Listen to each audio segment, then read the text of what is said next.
Ramazan ayı sevgili Peygamberimizin ifadesiyle başı rahmet, ortası mağfiret, sonu ise cehennem azabından kurtuluş olan çok mübarek bir aydır.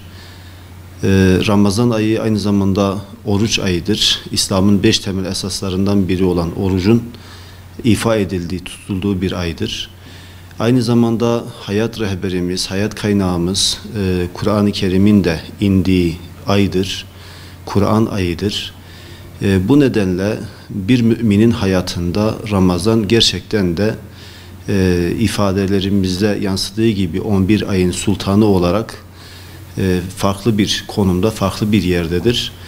Bir müminin hayatında Ramazan büyük bir anlam ifade eder.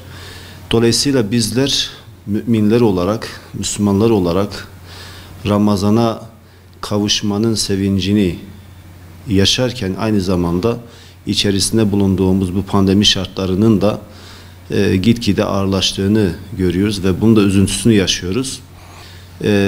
Ramazanımızı, yine Ramazan oruç ayıdır. Oruçlarımızı tutmalıyız. Oruç nefsimizi terbiye eder. Oruç manevi hayatımızı terbiye eder. Hem bedenimizi hem maneviyatımızı bakıma alan bir ibadettir.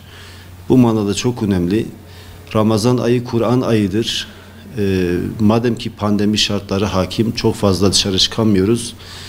Evlerimizin içerisinde daha çok Kur'an'la hasbihal olalım, daha çok Kur'an okuyalım, Rabbimizle mükalemede bulunalım, Kur'an'la olan münasebetimizi gözden geçirelim. Camilerimizde teravihlerimiz maalesef bu sene kılamayacağız. Bu nedenle her birimiz, her bir ev reisimiz, her bir kardeşimiz evini aynı zamanda bir mescide dönüştürmeli. Camisinde değil de kendi evinde, kendi aile efradıyla, aile bireyleriyle cemaat oluşturarak gerek vakit namazlarını ve gerekse özellikle teravih namazlarını mutlaka evlerimizde kılmalıyız. Teravihin bu coşkunu, bu sevincini, bu hazzını, bu mutluluğunu mutlaka evlerimizde yaşamalıyız. Ramazan ayı bir müminin hayatını gerçekten de bakıma aldığı bir aydır.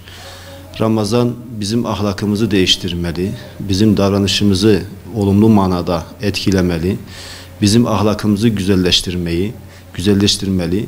Biz oruç tutarken aslında sadece midemizi aç bırakmaktan ibaret kalmamalı. Orucumuz konuşmamıza yansımalı, davranışımıza yansımalı, komşularımızla olan ilişkilerimize yansımalı, ticari hayatımıza yansımalı ve bütün bir hayatımızı tanzim etmeli ve etkilemeli diye düşünüyorum. Ayrıca Ramazan ayının en büyük özelliklerinden biri de Ramazan ayı yardımlaşmanın, kaynaşmanın, paylaşmanın, birbiriyle dertleşmenin, hemhal olmanın en yoğun bir şekilde yaşandığı aylardan biridir.